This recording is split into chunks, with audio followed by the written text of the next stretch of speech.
What we would do is an article in Life Extension magazine about the Manhattan Project Company, just an article, and tell people if they wanted to invest what the rules were, and then they could just write away for a prospectus.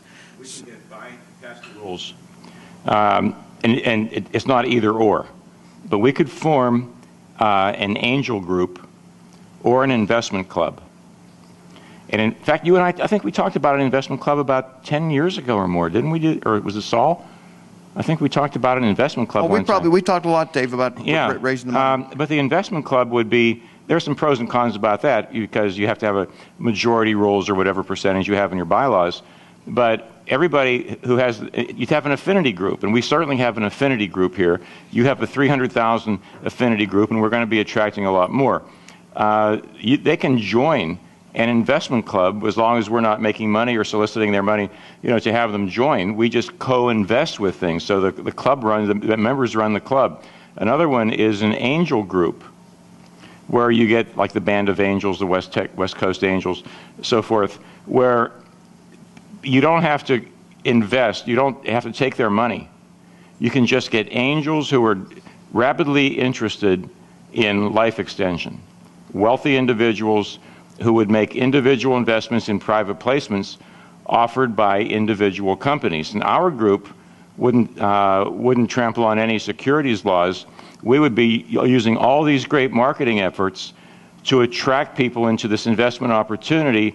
What we do, as you described, is have a board, screen the projects, and I'm just going to say one word about this because it's another topic, but make sure management teams are intact, good, strong management teams, because throwing money at these deals isn't going to do squat except lose money unless it's managed properly. So there are a lot of moving parts, and again, we could have days to discuss all this, and maybe we will just do follow-up breakout sessions and so forth. But we have three options, as I can summarize in this arena, is an IPO, with Sarbanes-Oxley and a lot of negative reasons to be public right now, but an IPO, investment club, or an angel group, or all three. And you might even be able to take one of these angel clubs or the investment club or angel group, and maybe that will be the seed financing. I think that you're thinking too small if it's a public offering, because $5 million is the most that you can actually raise on a Reg D, and then you have to go through all the different states with blue sky laws. I was actually part of Direct IPO, which was the first company to try to do that in the mid-'90s. We did all their marketing. And Wit Capital was another one that made a lot of news for raising like $1.5 million to take a beer company public.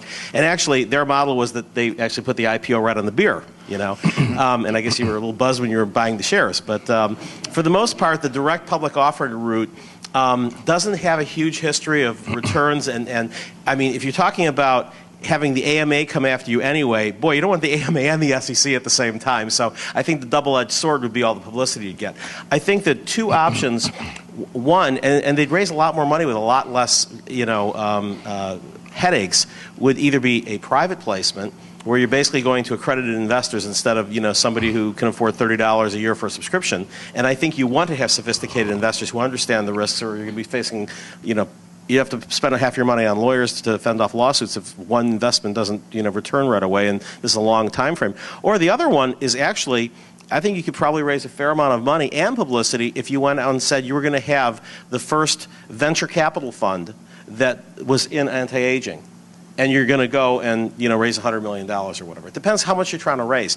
A PPM, you can raise $5 million, $10 million, $15 million, and you go to high net worth individuals. There's no publicity around it, and then you're done. And then you can always do some of these other things later. But I think right now, the glare of the public eye for an incubator in this space would just, whatever positive publicity you'd have, you'd have to have 10 times as much reserve for crisis control. A public offering, is full of pitfalls, but like Bill said, it brings a lot of awareness. There's a lot of built-in intrinsic publicity that comes along with the public offering. And of course, if you want to keep it simple, you do a $5 million offering, whatever, a Reg A or whatever, or D. But you could do a full registration. It would cost money. That's why you need seed money. Look at Google. They raised a lot of VC money, but we could do that too, and we don't need to raise the money Google raised. But they had a built-in network, and they did an internet IPO, of course, the most famous one and the biggest one. I might admit, though, that their internet public offering was led by Goldman Sachs. That's exactly the point. You go to an investment banker and you do a full registration. We did talk about the private placement option over lunch. I'm trying to recall, Ken, why you feel that was not the best thing to do.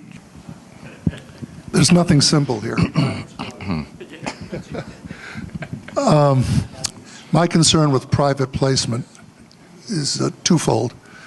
The first is the accredited investor problem. There are an awful lot of people that would want to invest in an organization like this or a company like this, which may indeed have a venture capital structure. I'm not sure I'd want to use those terms.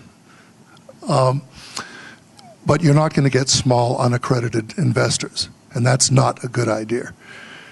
The concern with a public offering is that it costs more to accomplish the public offering, unless you get someone like Goldman Sachs that becomes a partner, which is not easy to do. There's a third path that we didn't discuss at lunch. It's possible to merge with or purchase a small public company, hopefully one that had some synergy, and you essentially become the new company. You get all the benefits of the public company. You don't go through the hassles. You don't need accredited investors. And my single concern for public versus private, putting aside the other details, is that I like very much the name the Manhattan Project or the Manhattan Beach Project, because the lineage there is very meaningful. The worst problem in engaging in a venture such as this is that it will be underfunded. And if we really take on the concept of the Manhattan Project, we have to do this with a very big bang, with very deep pockets, and in a very sophisticated way. And that suggests to me that it should be public, either an IPO or with the fast-track route of merging with or purchasing another company. I have a quick question in regards to really looking at that space. So I work within the biotech and the pharmaceutical industry, and I think credibility is going to be a big issue within the space in terms of, I mean, these are very sophisticated investors for the most part, especially Wall Street when they look at and analyze companies. They're not just looking at platform technology. So many of the technologies that we've actually talked about here are actually very exciting, but they're still at the academic lab stage. Many investors will actually look at it and go, well, how am I going to make money off of this? If you try and float some of these platform technologies, it just won't happen because there's no clear horizon in terms of getting a return on investment. We discussed that. We understand this is a long-term investment. There'll be no promises of short-term gains. Mm-hmm. And we'll even make options potentially available if they just want to write a check to one of the nonprofits that we have to buy stock in the company. They can just get the immediate tax benefit if that's all they want. But there's different reasons why people want to hold on to their money, even though they're getting old and at some point they're not going to need it anymore. And sometimes they want to leave it to their children. Well, if they believe in the long-term value of what we're doing, that this may not pay off for 10 or 20 years, at least it's a tangible asset. It's not just donating money and walking away. You've got a stock certificate that may be worth a lot of money someday. So maybe one question to ask is, would it make sense to put maybe a for-profit venture similar to, let's say, Idea Lab? We were actually talking about this at lunch. I don't know if you're familiar with Idea Lab. It was a sort of incubator that was funded by Bill Gross back in 2000, probably before 2000, during the dot-com boom. But since then, they've actually done a lot of very interesting work with different technologies. So green tech, some on the edge of the biotech space, and maybe looking at that sort of model. I mean, the SENS Institute is actually a great model if you could transition that into some sort of for-profit venture. So it's like a hybrid in between. It's a for-profit entity, but people who invest within SENS would know that there's no guarantee of a return on investment, but if there is, then it'll be substantial. I think that's what we're talking about doing, yes. Okay, really? Okay. It's a way for people to put money into something where if it works, they're rewarded.